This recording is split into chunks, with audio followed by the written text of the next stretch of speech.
नमस्कार साथियों। तो आज का जो हमारा टॉपिक है, मतलब टॉपिक तो हमारे प्रीवियस ईयर वीडियो से चलते आ रहा है, हम राष्ट्रपति पढ़ रहे हैं, ठीक है। तो आज जो हम पढ़ने जा रहे हैं राष्ट्रपति के पुनः निर्वाचन के लिए पात्रता पढ़ने जा रहे हैं, जो कि क्या है आर्टिकल 57 के अंतर्गत आता है, ठीक है। जैसे कि मैं आपको प्रीवियस ईयर में वीडियो में बता चुकी हूँ, हम पढ़ रहे हैं संद, ठीक है। हम पढ़ रहे हैं संद, ठीक है। संद यानी केंद्र पढ़ रहे हैं, जो क्या आता है भाग 5 के अंतर्गत आता है, ठीक है। अनुच्छेद कितने में आता है? अनुच्छेद 52 से 151 तक के आता है, ठीक है। अनुच्छेद कितने में आता है? 52 से 151 तक का आता है, ठीक है।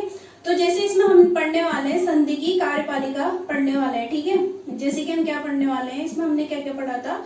संधि की कार्यपालिका पढ़ा था, ठीक है। जो मैंने बताया था आर्टिकल 52 से 78 के अंतर्गत आता है, ठीक है।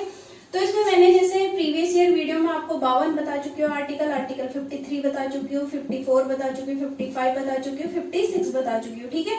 तो एक बार और मैं शॉर्ट्स में इसको क्या कर रही हूँ, रिवीजन कर देती हूँ इसका, ठीक है, बता देती हूँ शॉर्ट में। तो भारत आर्टिकल 52 में क्या है, भारत का एक राष्ट्रपति होगा, ठीक है। मैंने क्या बताया था? आर्टिकल 52 में बताया था भारत का एक राष्ट्रपति होगा। आर्टिकल 53 में क्या बताया था? राष्ट्रपति की कार्यपालिका शक्ति क्या था इसके अंतर्गत? मैंने बताया था प्रीवियस ईयर वीडियो में, ठीक है। क्या था?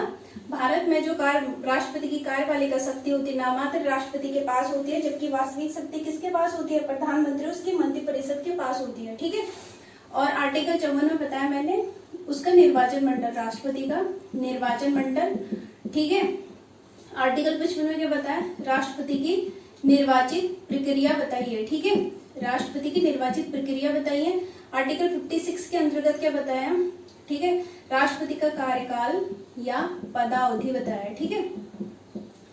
राष्ट्रपति का कार्यकाल या पदावधि बताया, ये मैंने प्रीवियस वीडियो में बता चुकी हूँ आपको। आप लोग इसको देखिएगा, तभी आपको ये चीजें आगे का जो टॉपिक है, मतलब आगे का जो कॉन्सेप्ट है वो अच्छे से आपको समझ में आ जाएगा, ठीक है। तो जैसे आज का हमारा जो मतलब टॉपिक है वो है राष्ट्रपति के पुनः निर्वाचन के लिए पात्रता, जो कि है आर्टिकल 57 के अंतर्गत आती है, ठीक है। तो आज का मेरा पहला पॉइंट है, देखो, कोई व्यक्ति, ठीक है, कोई व्यक्ति भारत का राष्ट्रपति एक से अधिक बार या कई बार भारत के राष्ट्रपति के लिए क्या हो सकता है? निर्वाचित हो सकता है, क्योंकि हमारे संविधान में ऐसा कोई प्रावधान नहीं है जो राष्ट्रपति के पुनः निर्वाचन में क्या कर सके? प्रश्न चिन्ह लगा सके, ठीक है। एक बार मैं और बोलूं, मेरा आज का पहला पॉइंट है कि कोई व्यक्ति भारत का राष्ट्रपति एक से अधिक बार या कई बार भारत का राष्ट्रपति क्या हो सकता है? निर्वाचित हो सकता है, क्योंकि हमारे संविधान में ऐसा कोई प्रावधान नहीं है जो राष्ट्रपति के पुनः निर्वाचन में क्या कर सके? प्रश्न चिन्ह लगा सके, ठीक है। मैंने कहा कोई व्यक्ति,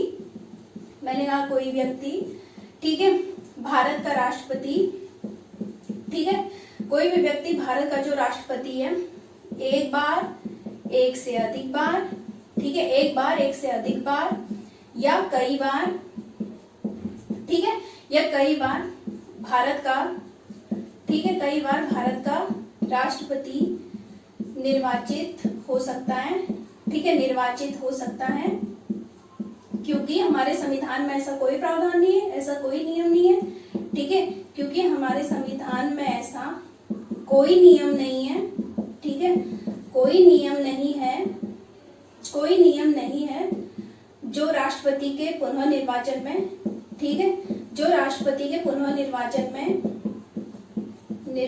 में प्रश्न चिन्ह लगा सके, ठीक है।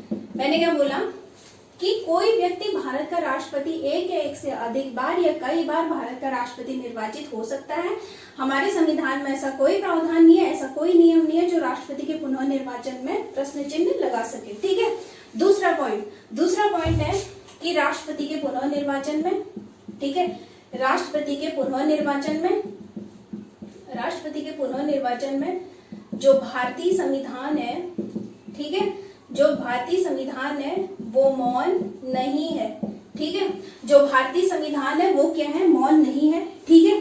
अब जैसे मैंने पहला पॉइंट ये बोला ना कि हमारे यहाँ राष्ट्रपति एक से अधिक बार है, कई बार भारत का राष्ट्रपति निर्वाचित हो सकता है, लेकिन अमेरिका में ऐसा नहीं है, ठीक है। अमेरिका में क्या है?